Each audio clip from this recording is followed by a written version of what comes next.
Okay, you can kind of see yourself up there. Which is why on the top level of this one, it's inside so you can't see it, but there are 12 giant tanks of water. These are called inertial slosh dampers, and as the wind blows the building one way, the water in the tanks sloshes the other. It goes back and forth, slowing the building down and reducing its sway.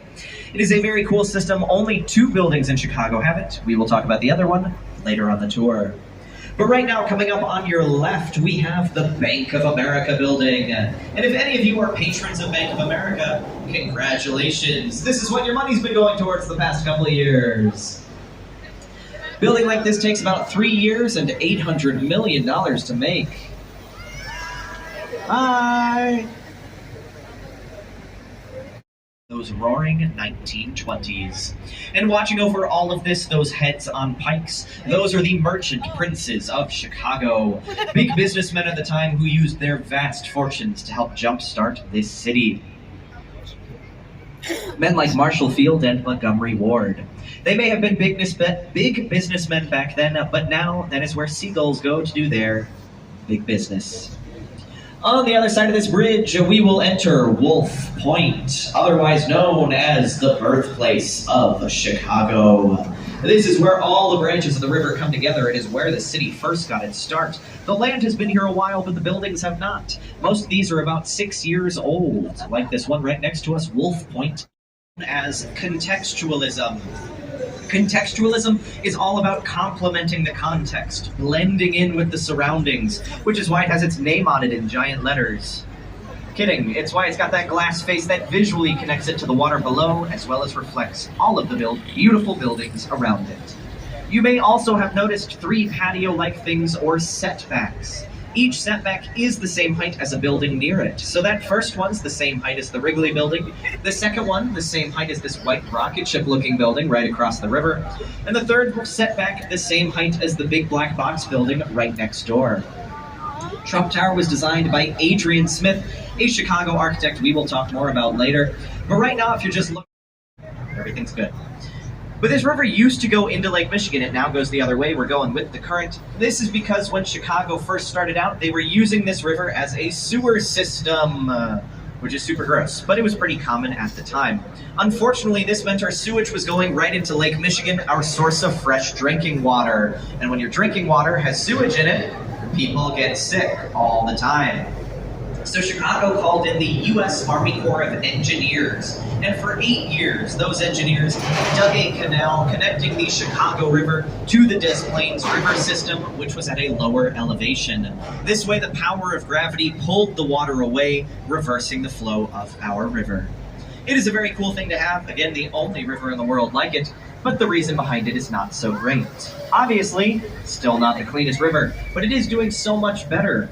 Back in the 70s, only about 8 species of fish could live in this water. Now over 70 species live here. So slowly but surely, life is returning to our river. And as you'll see on the tour today, architects are helping with that, putting buildings up right along the riverfront to draw people in. Because when you are looking right at the problem, it becomes a whole lot harder to ignore. Now, onto the first official building on the tour. Coming up on your right, this building with the clock tower. It looks like 2 buildings connected by a bridge, because that's exactly what it is. It's the gorgeous Wrigley building. This is a Spanish revivalist style building, because it's modeled after La Giralda, the Seville cathedral in Spain. And it was built when America was a very young country. We were bumbling around trying to find ourselves.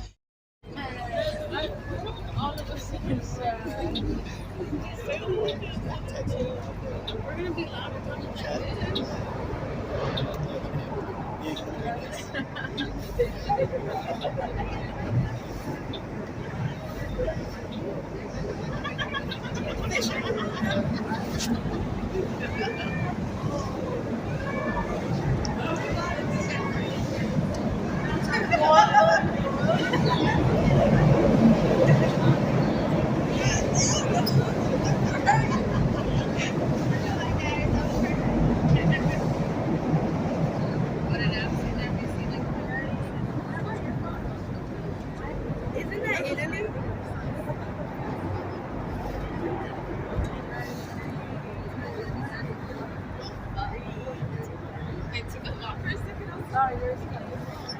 It is my pleasure to officially welcome you to Chicago. And now, the best place to start with Chicago is back at the beginning, because obviously it did not always look like this. So, way back in the day, there was some people living here. It was the Potawatomi Native American tribe. And Chicago is their word. It is the word they used to describe their surroundings, which at the time was swampland. This river was much smaller and it was surrounded by wild onion plants. So, a swamp with onions, Chicago means. And we're going on a slightly different route this trip than we normally do. The last trip was incredibly draining, and I wasn't happy with them. So this trip, we're going to do something fun for me and also for you. We're going to go all the way down to Chinatown on this trip, which is a great thing to do because when we spin around and come back up, you are going to have the most amazing. This is an excellent experience of having Shoreline Sightseeing Architectural Tour at Navy Pier in Chicago. Chicago is full of architecture, different big building, high rise. All those high rise you can easily see while having this sightseeing tour. This sightseeing tour is easily available, and for me, it just cost me $52.65 something. I really enjoyed that. There was a voice guide, a person who is telling all the stories about those big building, their sewage system, how those little bit history about Chicago, and all other things.